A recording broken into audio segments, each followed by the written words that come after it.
भारतीय सिनेमा के स्वर्ण युग की एक चमकती सितारा आशा पारेख सिर्फ एक अभिनेत्री नहीं बल्कि एक युग की प्रतीक है। 2 अक्टूबर 1942 को जन्मी ये गुजराती बाला अपनी मां सुधा पारेख एक बोहरी मुस्लिम और पिता बच्चू भाई पारेख एक हिंदू गुजराती के प्यार भरे घर में पली बढ़ी। उनकी मां ने बचपन से ही उनकी प्रतिभा को पहचान लिया था और उन्हें भारतीय शास्त्रीय नृत्य कक्षाओं में दाखिला दिलाया, जहां उन्होंने पंडित बंसीलाल भारती जैसे दिग्गजों से शिक्षा ली। आशा का फिल्मी सफर बहुत छोटी उम्र में ही शुरू हो गया था, जब उन्हें बेबी आशा पारेख के नाम से जाना जाता था। प्रसिद्ध फिल्म निर्देशक बिमल रॉय ने एक मंच समारोह में उनके नृत्य को देखा और 10 साल की उम्र में उन्हें अपनी फिल्म मां 1952 में कास्ट किया। इसके बाद वो बाप बेटी 1954 में भी दिखाई दी। हालांकि बाद वाली फिल्म की असफलता ने उन्हें थोड़ा निराश किया और उन्होंने कुछ और बार भूमिकाएं करने के बाद अपनी स्कूली शिक्षा फिर से शुरू करने के लिए अभिनय से ब्रेक ले लिया। लेकिन नियति को कुछ और ही मंजूर था। जब वो 16 साल की हुई तो अभिनय के प्रति उनका जुनून फिर से जाग उठा। उन्होंने एक नायिका के रूप में अपनी शुरुआत करने का फैसला किया,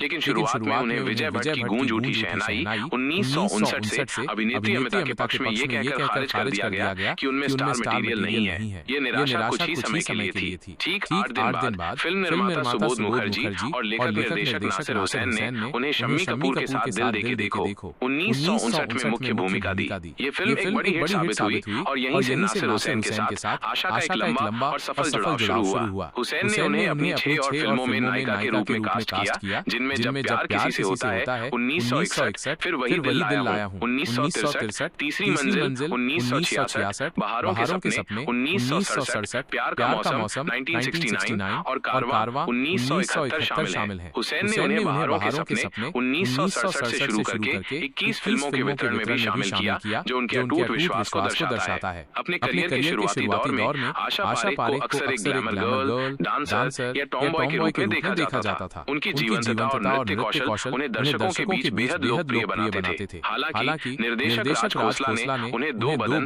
1966, चिराग 1969 और मैं तुलसी तेरे आंगन की 1978 जैसी फिल्मों में गंभीर और दुखद भूमिकाओं में कास्ट करके उनकी एक अलग छवि गढ़ी। चिराग के लिए उन्हें सर्वश्रेष्ठ अभिनेत्री के लिए फिल्म फेयर पुरस्कार का नामांकन मिला और मैं तुलसी तेरे आंगन की के लिए उन्हें सर्वश्रेष्ठ सहायक अभिनेत्री के लिए फिल्म फेयर पुरस्कार का नामांकन मिला। निर्देशक शक्ति सामंत ने भी उन्हें अपनी कुछ यादगार फिल्मों में अधिक नाटकीय भूमिकाएं दी, जैसे पगला, कहीं का 1970 और कटी पतंग 1970। कटी पतंग में उनके शानदार प्रदर्शन ने उन्हें सर्वश्रेष्ठ अभिनेत्री का फिल्म फेयर पुरस्कार दिलाया, जो उनके करियर का एक महत्वपूर्ण मील का पत्थर था। उन्होंने उधार का सिंदूर 1976 में भी एक सहायक भूमिका निभाई, जिसके लिए उन्हें सर्वश्रेष्ठ सहायक अभिनेत्री के लिए दूसरा फिल्म फेयर नामांकन मिला। आशा पारेख ने अपने 4 दशकों से अधिक के करियर में 85 से अधिक फिल्मों में काम किया। उन्हें जुबली गर्ल के नाम से जाने लगा क्योंकि उनकी कई फिल्में बॉक्स ऑफिस पर लगातार सफल रहीं। उन्होंने देव आनंद, शम्मी कपूर और राजेश खन्ना जैसे दिग्गजों के साथ लोकप्रिय ऑन स्क्रीन जोड़ियां बनाई, जो दर्शकों के बीच खूब सराही गईं। हिंदी फिल्मों में अपनी प्रसिद्धि के चरम पर आशा ने अपनी मातृभाषा गुजराती में भी 3 फिल्मों में अभिनय किया,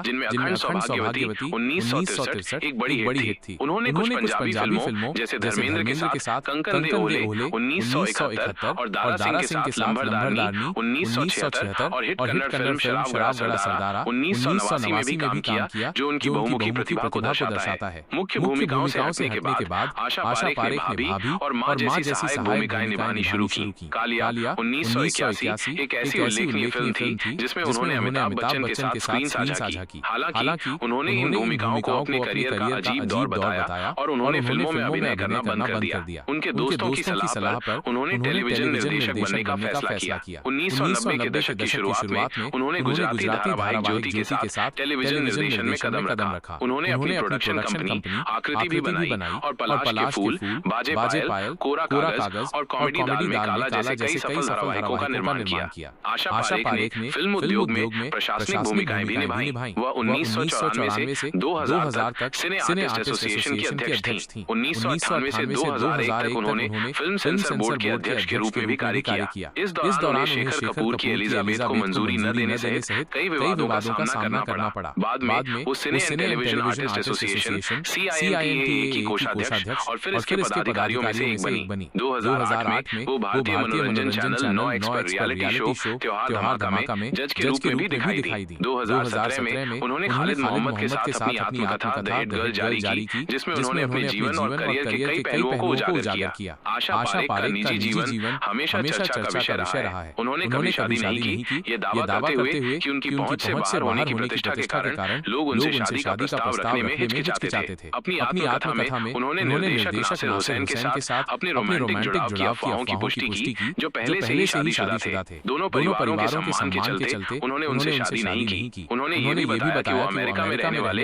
एक भारतीय प्रोफेसर से लगभग शादी करने वाली थी। लेकिन जब उन्होंने अपनी प्रेमिका को छोड़ने से इनकार कर दिया तो उन्होंने शादी की योजना रद्द कर दी। उन्होंने एक बच्चे को गोद लेने की भी कोशिश की थी, लेकिन बच्चे में जन्मजात दोषों के कारण डॉक्टरों ने उन्हें ऐसा करने से मना कर दिया। आज आशा पारेख अपनी डांस अकादमी कारा भवन पर ध्यान केंद्रित करती हैं। मुंबई के सांता क्रूज में उनके नाम पर एक अस्पताल भी है, जिसे बीसीजे अस्पताल और आशा पारेख रिसर्च सेंटर कहा जाता है, क्योंकि उन्होंने इसके मेडिकल और सर्जिकल विंग के लिए दान दिया था। आशा पारेख को हिंदी सिनेमा की महानतम अभिनेत्रियों में से एक माना जाता है। 2022 में उन्हें आउटलुक इंडिया की 75 सर्वश्रेष्ठ बॉलीवुड अभिनेत्रियों की सूची में शामिल किया गया। 1960 के दशक के अंत से 1970 के दशक की शुरुआत तक वो सबसे अधिक भुगतान पाने वाली अभिनेत्रियों में से एक थी। बॉक्स ऑफिस इंडिया की शीर्ष अभिनेत्रियों की सूची में वो 1966 से 1972 तक 7 बार दिखाई दी और 2 बार 1967, 1968 सूची में शीर्ष पर रही। उन्हें कई प्रतिष्ठित पुरस्कारों से सम्मानित किया गया है, जिनमें फिल्म फेयर पुरस्कार, फिल्म फेयर लाइफटाइम अचीवमेंट पुरस्कार 2002 और सिनेमा के क्षेत्र में उनके योगदान के लिए भारत सरकार द्वारा पद्मश्री